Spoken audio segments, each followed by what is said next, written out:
समर्थाचे बाळ पांघरे वाकळ. जर त्यानं गोदड पांघरून फिरत असेल, कोणाची लाज जात असती? त्याच्या बापाची. मी जगाचा बाप हे श्रुती, माझ्या सत्तेशिवाय झाडाचं पान हलत नाही. ही सत्ता माझ्या ताब्यात आहे. सख्या बहिणीपेक्षा माझ्यावर अतूट प्रेम करणारी द्रौपदी. सामान्य प्रेम असेल का द्रौपदीचं? कपडावर कुंकू असल्यावर पदराकून नाटी फाडीत नसते. आणि पदराकून नाटी फाडायची दशी एक प्रसंग असतो, तो माझ्या महाराष्ट्रातल्या भारतातल्या स्त्रीला येऊ नये. मालक गेल्याच्या नंतर 13व्या दिवशी भाऊ नाटी आणीत असतो. नियमानं त्याची दशी फाडावं लागती, तसं नेसता येत नाही. ज्या वेळेला भगवंताचं बोट कापल्याचं निमित्त केलं, द्रौपदी सुभद्रेनं एकही बांधली नाही. द्रौपदीनं पाहिल्याबरोबर हातात बोट दाबलं, मधातून चिंधी आणते. लक्षात घेतलं, बोट सोडल्याच्या नंतर महालात जाऊन महालातून वापस येईपर्यंत हाताचं रक्त किती जाईल, त्याच्यापेक्षा डाव्या हाताने तसाच बोट दाबलं, उजव्या हाताने पदर बगलात दाबला आणि कोपरा फाडणार उद्धवासारख्याने आवाज दिला, ताई. काय उद्धव दादा? ताई. कपाळावर कुंकू असल्याच्या नंतर पदराकून नाटी फाडत नसते. द्रौपदीनं बोट हातात दाबलेलं आहे, पदराचा दुमाला बगलात दाबलेला आहे आणि उजव्या हातानं कोपरा फाडत होती. तेवढ्या अवकाशात उद्धव ओरसला आणि सांगितलं, ताई, पदराकडनं नाटी कपाळावर कुंकू असल्याच्या नंतर पातळ फाडत नसते. उद्धवाकडनं पाहता खाली पाहिला आणि तोंडातून आवाज पडला, उद्धव दादा, कपाळावर कुंकू असल्याच्या नंतर पदराकून नाटी फाडीत नसते, याचं मला ज्ञान आहे. पण नाटी त्याच्यासाठी फाडायले, या कपाळावर कुंकू किती दिवस ठेवायचंय हे त्याच्या हातात आहे. या कपाळावर कुंकू किती दिवस ठेवायचंय आणि कोण्या दिवशी कपाळ पांढरं करायचंय हे ज्याच्या हातात आहे, त्याला जगाचा बाप म्हणते रे उद्धव दादा. त्याच्यासाठी चिंधी फाडते. हे 2-3 प्रसंग ज्या वेळेला श्रुतीला सांगितले, त्यावेळेला श्रुती धाय मोकलून रडत होती. आणि मग भगवंतानं सांगितलं, श्रुती, याच्या करता मी अशा निष्ठावंत भक्तांच्या हाकेला धावतो. म्हणून मालक पहिल्या कडव्यात म्हणतो, आखे सरसी ओडी, हाके सरसी ओडी, हाके सरसी ओडी, हाके सरसी ओडी, हाके सरसी ओडी, हाके सरसी ओडी,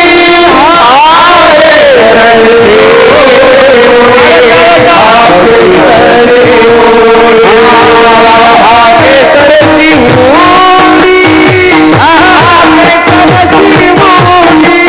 ओडी,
द्रौपदीचा अधिकार गोड होता.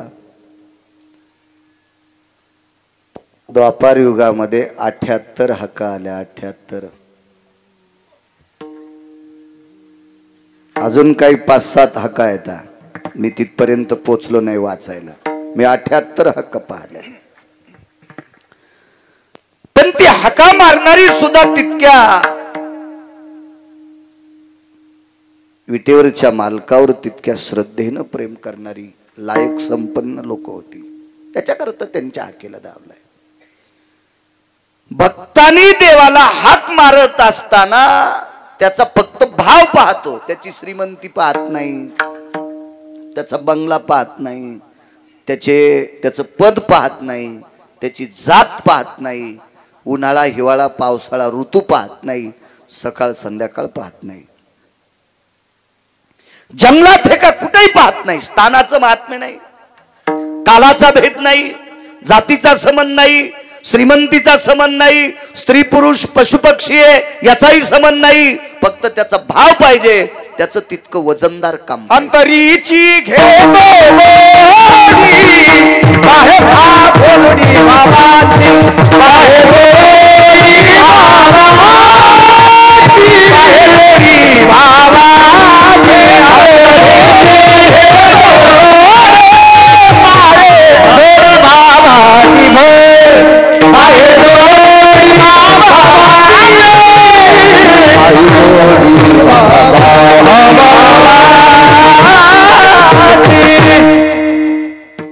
फक्त प्रेम पाहिजे, भाव पाहिजे, भाव पाहिजे.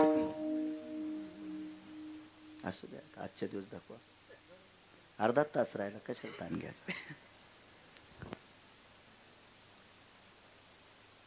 एकदा मूर्खाच्या यादीत गेल्यामुळे शहाणी सुद्धा मूर्ख होत असतात. मगाशी नाव घेतलं अश्वत्थाम्याचं. अश्वत्थामा इतका मूर्ख झाला, इतका मूर्ख झाला वैचारिक पातळीने. त्याचा मूर्खपणा टोकाला गेला आणि अश्वत्थाम्याने 5 लेकरं द्रौपदीची झोपीत कापली. किती मोठं पाप असेल. निष्पाप लेकरं चर्मन, निष्पाप लेकरं झोपीत कापली. आणि या पांडवांच्या कुळातला एक मानवी शुभ होता कुलदीपक. मानवी शुभ, माणसातला शुभ. त्याचं नाव आपला अभिमन्यू. द्रोणाचार्यांच्या चक्रव्यूहाच्या प्रसंगात, युद्ध प्रसंगात तो मृत्यू पावला. एकांतात द्रौपदीनं मीटिंग घेतली. काय ताकद हो लोकांची आहे. काय अधिकारी मावल्या होत्या भारतात, काय प्रभावशाली मावल्यात. विटेवरच्या मालकाला जवळ बसवलं आणि जॉब विचारला, हे जगदानंद कंदपते कशा करता युद्ध केलंस रे? याच्या करता. देवा, माझ्या पतीला युद्ध करायला तू लावलंस, याच्या करता माझी 5 पोरं मेली. देवा, माझ्या पतीला युद्ध करायला लावलंस, याच्यापेक्षा एक शुभ मेलाय. अभिमन्यू गेला रे दादा. काय गरज होती युद्ध करायची? अरे, कौरव सुईच्या आणीवर बसेल इतकी माती देणार नाहीत हे आम्हाला ठाम माहीत झालतं. आम्ही लोकांची भांडी घासून खाल्लं असतं रे. तुझं नाव घेऊन मधुकरी मागून खाल्ली असती रे. कशाला दे तू राज्य? आता कौरव मारशिले आम्हाला माहित आहे, पांडवाला गादी देशिले माहित आहे. पण पांडव गादीवर बसल्याच्या नंतर पांडवाच्या पश्चात ही गादी कोणाच्या हवली करायची रे? हाकेसर शिवडी उदाहरण क्रमांक 2 सांगतोय. पुढचा प्रसंग आहे. कोणाला द्यायची गादी? विटेवरच्या मालकानं सांगितलं, ताई युद्ध तुम्हा दोघांसाठी केलंय. कोण दोघं? एक तू, दुसरे भीम. देवा, माझा आणि युद्धाचा काय संबंध? ऐक ताई, ज्या दिवशी दुर्योधनाने दुःशासनाला पाठवून तुझे केस धरून ओढीत आणलं होतं आणि त्यानं मांडीवर बसवलं, त्या दिवशी तू पण केलतास. या मांडीचं रक्त ज्या दिवशी डोक्याला लावीन त्या दिवशी ये निघालीन. ताई, युद्ध जर केलं नसतं तर दुर्योधनाची मांडी फुटत नव्हती, आणि दुर्योधनाची मांडी फुटली नसती तर तू जोपर्यंत जिवंत आहेस तोपर्यंत तुझे केस मोकळे राहिले असते. आणि बाईचे केस फक्त ठराविक वेळेला मोकळे असावा. बाईनं कधीही मोकळे केस ठेवायचे नाही. कोण्या? या संस्कृतीतल्या. बाकीच्या इचकायची आपली काय लायकी आहे, आपली पात्रता नाही, आपली योग्यता नाही, आपलं ते ज्ञान नाही, आणि हा संप्रदाय सांगत नाही. बाकीच्याहून काय गरज आहे? पण या भारतीय संस्कृतीतल्या, सनातन संस्कृतीतल्या, वारकरी संप्रदायातल्या अनुयायी स्त्रीनं ठराविक वेळेला केस मोकळे असावा. नवरात्रीत आपण जगदंबा उत्सव साजरा करतो, तर नवरात्रीमध्ये काही काही लोक त्या जगदंबेला, त्या प्रतिमेला मोकळे केस सोडते. चुकीची प्रणाली आहे. जगदंबा केस मोकळे कधी सोडित होती माहितीये का? हराम खोरायला हाणताना. युद्ध करत असताना जगदंबेचे केस मोकळे असावा. एरवी जगदंबेचे केस कधीच मोकळे नसावे. वज्रेश्वरी, कामेश्वरी, प्राणेश्वरी, विमला, कमला, दुर्गा, पुराणातली नाव आहेत. कधी नाही मोकळे ठेवले केस, फक्त युद्ध करताना. या भारतीय संस्कृतीतल्या पवित्र स्त्रीचे केस 4 दिवस मोकळे असावा, रजस्वाला असताना. कुंखाच्या करंड्याला हात लावायचा नाही. आरसा एखाद्या अडचणीत असतो तिथं शिवायचं नाही, म्हणून मोकळे असावा. अजून 4 प्रसंगातला एक प्रसंग सांगतो. आपल्याकडे संस्कृतीमध्ये भावकीतला माणूस जर गेला तर 10व्या दिवशी सुतक फेडायला एका विशिष्ट प्रकारच्या नदीवर किंवा गंगेवर जात असतात. आणि तिथं सुतक फेडत त्या दिवशी घरापर्यंत येईस तर केस मोकळे असले तरी चालते. एरवी केस मोकळे ठेवायचे नाही. अजून 2 ठिकाणी मोकळे ठेवतेत, पण त्याला पुराणात आधार नाही. अंगात आल्यावर पण त्याला पुराणाचा आधार नाही, शास्त्राचा आधार नाही, वेदाचा आधार नाही, ऋषीमुनींचा आधार नाही. तिथे केस मोकळे सोडतात. का सोडत असताल देव जाणे बाबा.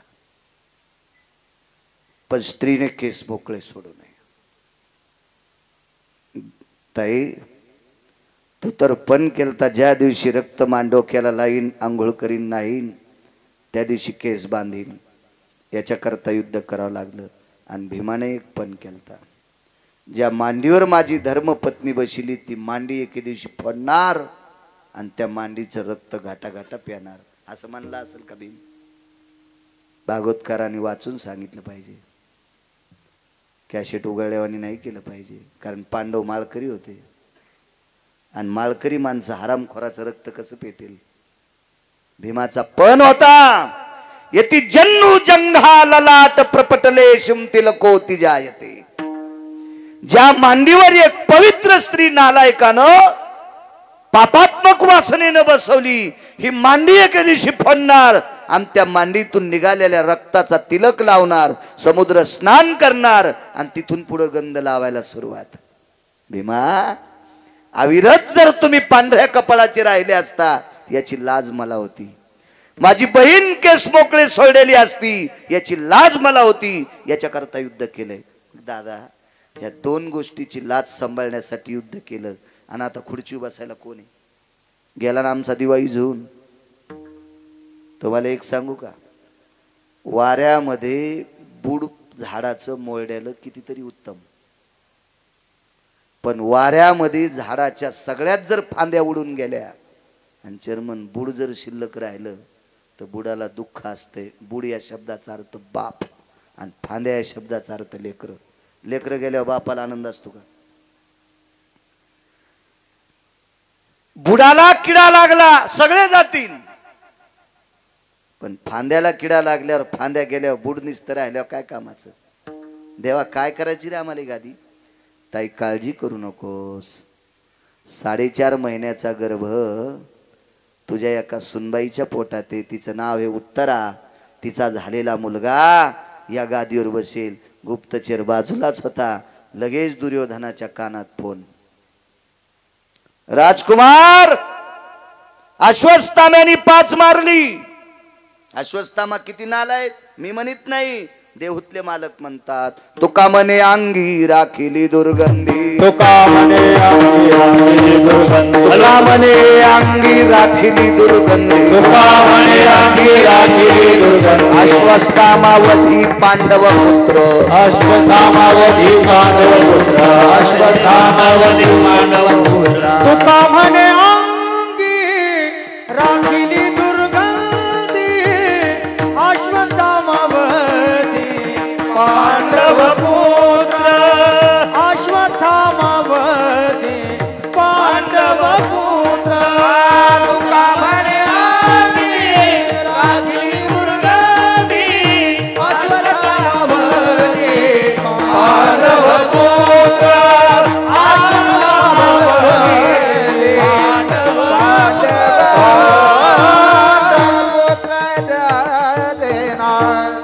विचारामध्ये इतकी युकृती वाढली आणि वैचारिक पातळी नदीला गेली अश्वत्थाम्याची, म्हणून तुकोबराय म्हणतात तुका मने अंगी राखिली दुर्गंधी, अश्वत्थामावधी पांडव पुत्र, देऊतले मालक सांगतात. आणि या अश्वत्थाम्याच्या कानावर दुर्योधनानं सांगितलं मित्रा, भीष्माचार्यांच्या युद्ध हस्त कौशल्यात मृत्यू पावला, तो 5 मारलेस, 1 जिवंत आहे. आणि ह्या नालायक अश्वत्थाम्याने उत्तरेच्या अंगावर ब्रह्मास्त्र टाकलं, उत्तरेच्या अंगावर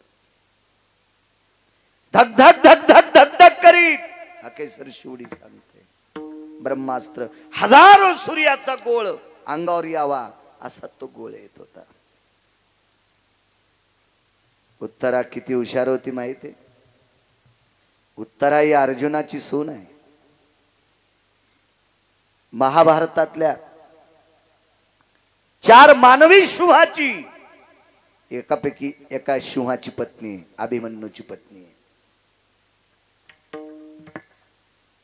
या बाईचे मामस सासरे पंढरपुरातले मालक होते.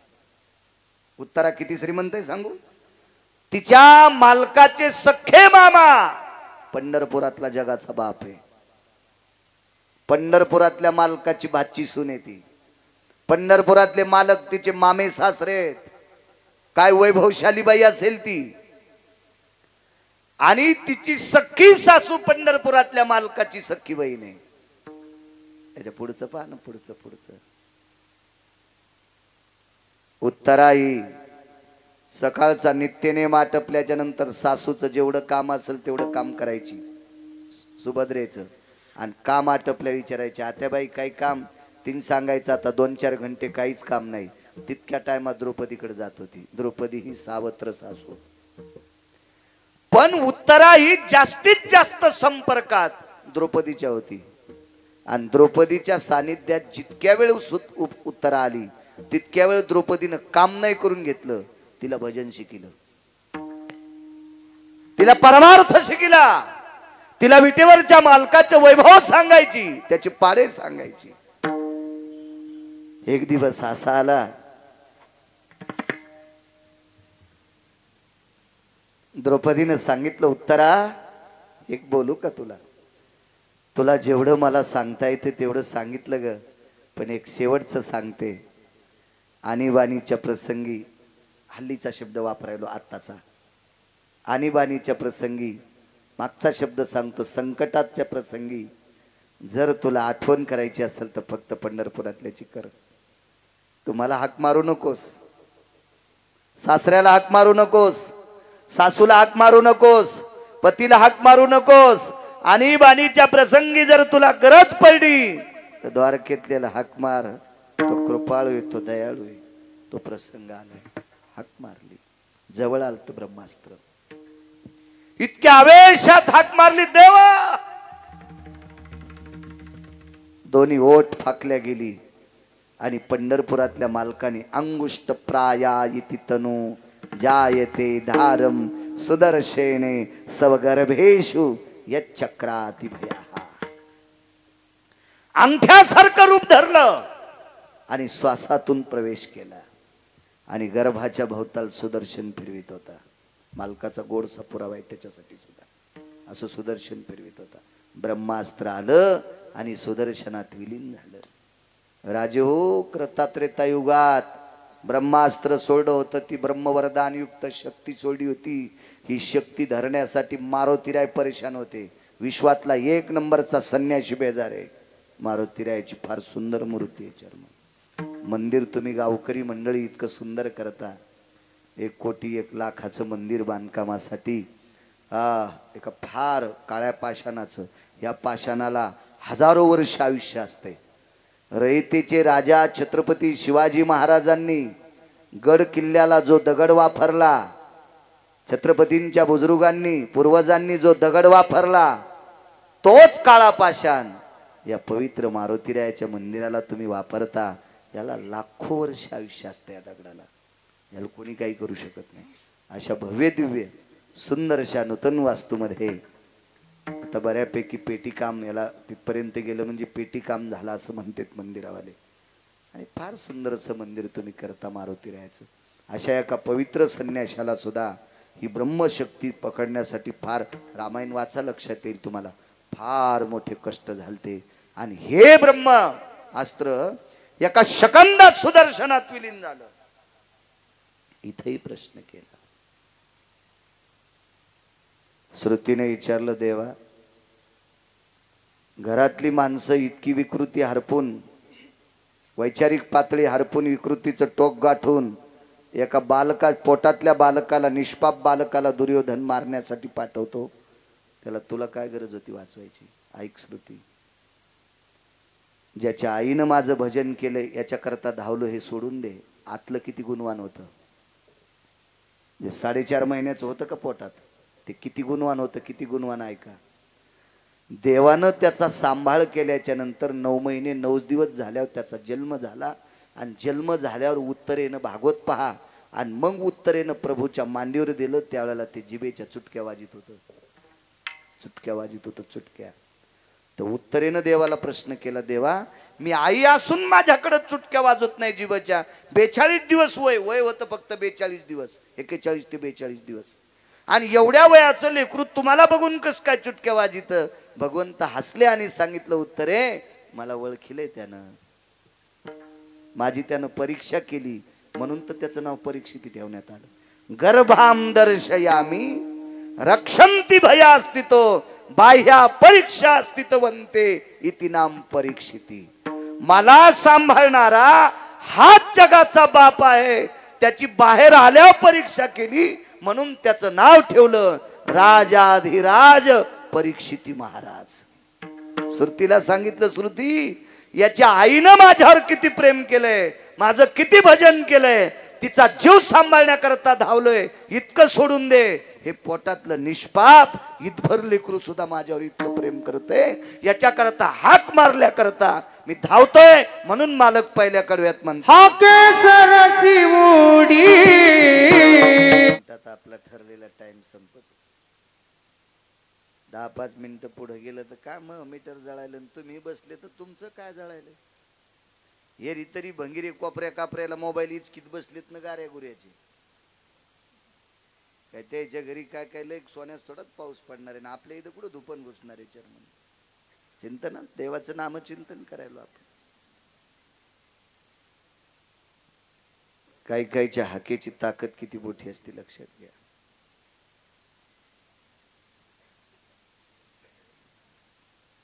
गांधारी ही चिखलाच्या हत्तीवर बसून आल्या. गांधारीला साधं म्हणायचं नाही बरं.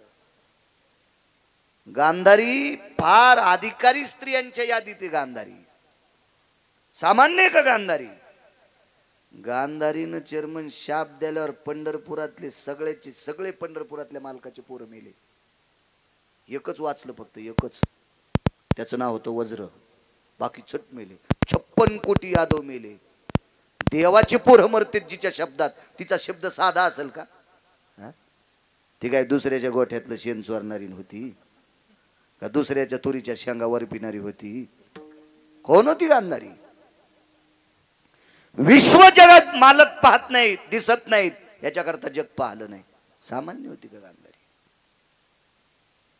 पंढरपुरातल्या मालकांनी तिचे पोरं मारण्यासाठी दुर्योधनाच्या कमरेला फुलाचा हार गुंडाळला. कोण भेटलं होतं रे वाटात? सुदामा नावाचा माळी होता. गांधारी म्हणली सुदामा नावाचा माळी नव्हता, द्वारकेतलं काळं होतं. त्यानं केला आगावपणा आणि शाप दिला, मै काय मारतो तो एकही वाचणार नाही. मैरेक नावाची दारू पिऊन मेले. आताच्या दारूला काय म्हणतात आपल्याला काय माहित नाही, पण हिला मैरेक नावाची मदिरा म्हणत होते. आपल्याला काही संबंधच येत नाही त्या दुकानाचा, त्याच्यामुळे नाव कशाला पाठ करायची. मध्यानाम मैरेक. खालीवरी झाल्यावर स्वर जातो बघा, असं होतंय. एकदा तुमची पण बेजारी झाली. विठाला विठाला विठाला विठाला विठाला विठाला तुमच्यासारख्याची बेजारी तर आम्हाला तर काहीच अक्कल नाही स्वराची. नाही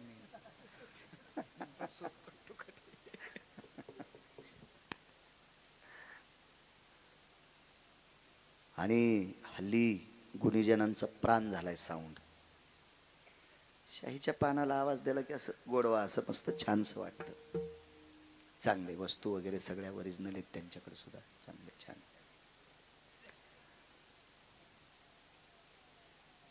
एक पोरग वाचलं बरं का फक्त महाराज. कशामुळे वाचलं? त्याला एका वारकऱ्याचा प्रसाद खायला भेटला इजुबा. त्या वारकऱ्याचं नाव होतं सुदामदेव. चिमूटभर पोहे खायला भेटली. काय यमाची मायवेली, वारकऱ्याचा प्रसाद खाल्ल्यावर त्याला मारतोय. त्याचं नाव होतं वज्र. वज्र वज्र वारकरी तसाच लागत ना. चालू कीर्तनात व्हॉट्सअप खेळ तू. हराम खोरा, तुला कोण्या नरकात टाकावं देवाला कळणार नाही. तू ह्या महाराजाला फसव, आमच्यासारख्या गायल्या गुंग्याला. तू पंढरपुरातल्याला फशीत वैरी सुबळ्या. हा, त्यानं रावणाला दुपारा 2:18 आपटू हाणलंय. तुला तर घरात घुसू हाणीन. वारकरी वारकरी होता. त्या वारकऱ्यावर देव किती प्रसन्न. चेअरमन देवाला सासरवाडीतून आलेल्या धनानं त्या वारकऱ्याचं गाव सोन्याचं केलं आणि उरलेल्या सोन्यात त्या वारकऱ्याचा मसनवाटा पण सोन्याचा बांधला. हे वापस आणू नका म्हणले सोनं, मसनवाटा सोन्याचा करा. आणि त्या वारकऱ्याचा प्रसाद खाल्ल्यावर एक पोरग वाचलं, वज्र नावाचं. सगळे मेले. कोणाच शापानं? गांधारीच्या. हाकेसर शिवडी सांगतोय. या गांधारीच्या 100 कार्ट्याने चिखलाचा हत्ती तयार केला. त्याच्यावर बसून बाई वाण द्यायला गेली.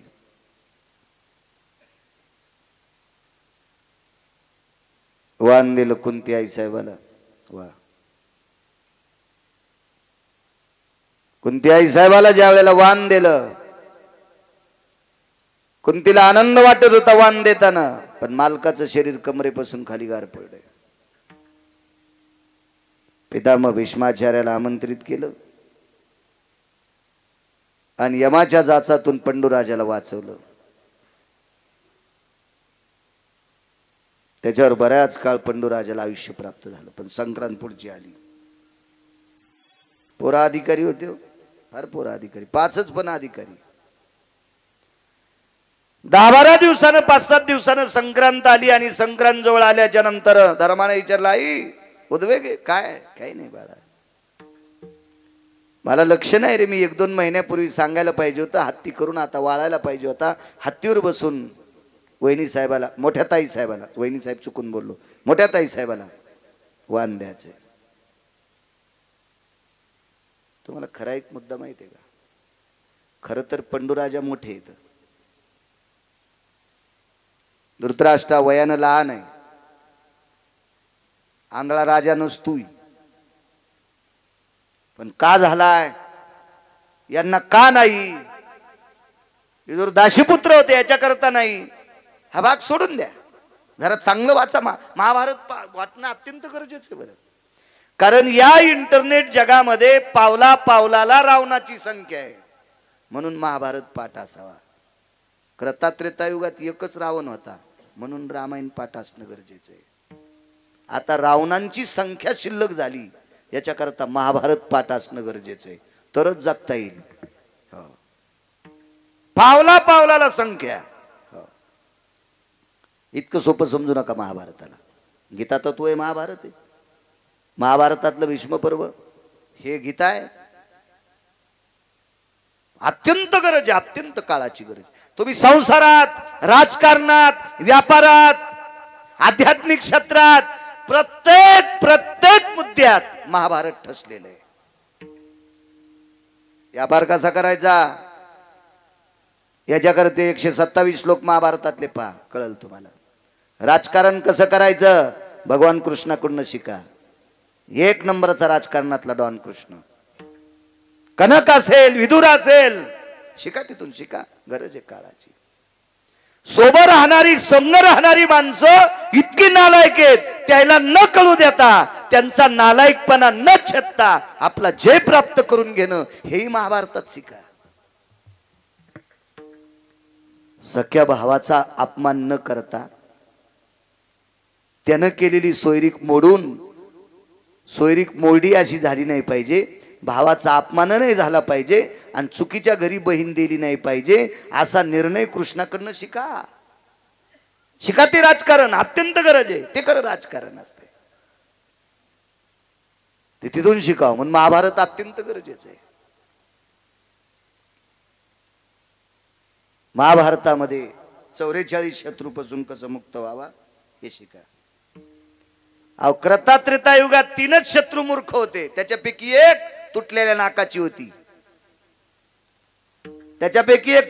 नाकाची होती. शूर्पणखा. 3च. इकडे 44 होते.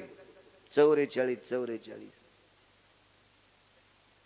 कौरवाच्या पाठीमाग 44 शत्रू. हे दाखवले पंढरपुरातल्या मालकानं. हे अर्जुना पाहे पार्था, हे पार्था बघ हे 44 शत्रू आहेत. हे सर्प आहेत, हे भुजंग आहेत. हार्डवेअर शब्द होता आपल्याकडे. हार्डवेअर त्याचं कट्टर वैर आहे रे. त्याचं हार्डवेअर आहे. हे कुठून तयार झालं माहितीये? महाभारतापासून. जरासंध नावाचा नालायक राजा हा मथुरेच्या राजाचा सासरा होता. त्या राजाचं नाव होतं कंस. या जरासंधाच्या 2 वाहटुळी म्हणजे पोट्ट्या नालायक होत्या. त्या हरामखोर होत्या. नवऱ्याच्या कानात सांगून सासू सासऱ्याला अंधार कोठडीत टाकलं होतं. इतक्या नालायक होत्या. तुम्हाला एकच माहित असेल, देवाचे आई वडील बंदीशाळेत टाकले. कंसानं स्वतःचे मायबाप सुद्धा अंधार कोठडीत टाकले होते, नालायक बायकायचं ऐकून. इथं बसलेले बायकायचं ऐकून मायबापाला त्रास देऊ नका, झोपीत छत अंगावर पडन, घरा सगळं माती करावं लागेल. हो, तुम्ही बी असं सांगा जाऊ नका, टिकलेवाले होत. हो, नवऱ्याचे मायबाप मातीत घालायचं काम करी जाऊ नका. हो, कंस वाजला, एका बुक्कीत हाणला पंढरपुरातल्या मालकानं. आपल्या नवऱ्याची काय ताकद आहे, कणगुळीत उडन. आज चुकीचं सांग जाऊ नका. हा जरासंध मृत्यू पावला. 34 पैकी 1 शत्रू. याला हस्तगत केलं शकुन्यानं. याचं एक हाड काढलं मेल्याव. ते हाडाचे तुकडे केले 4.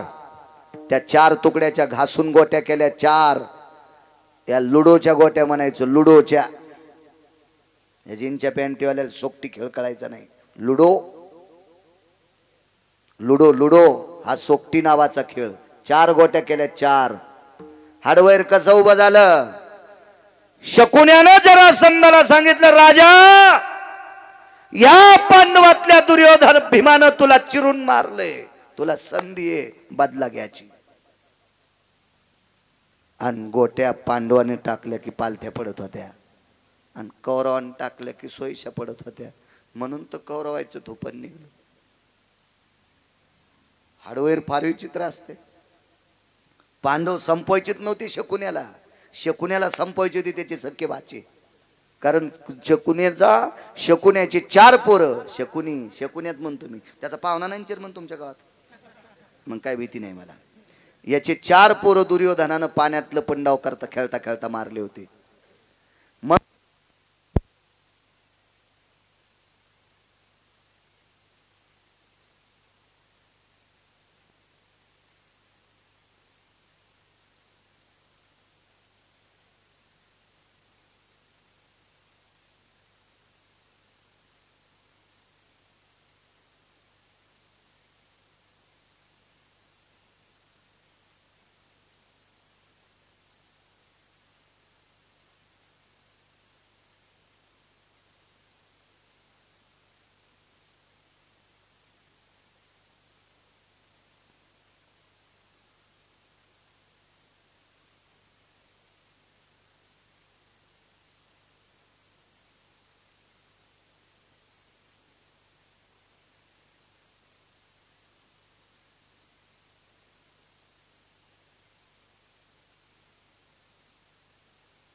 आपल्या काकी खालच्या हत्तीवर बसल्या नाही, चिखलाच्या हत्तीवर बसल्या. आपल्या आईला खालच्या हत्तीवर बी बसवायचं नाही आणि चिखलाच्या हत्तीवर बी बसायचं नाही.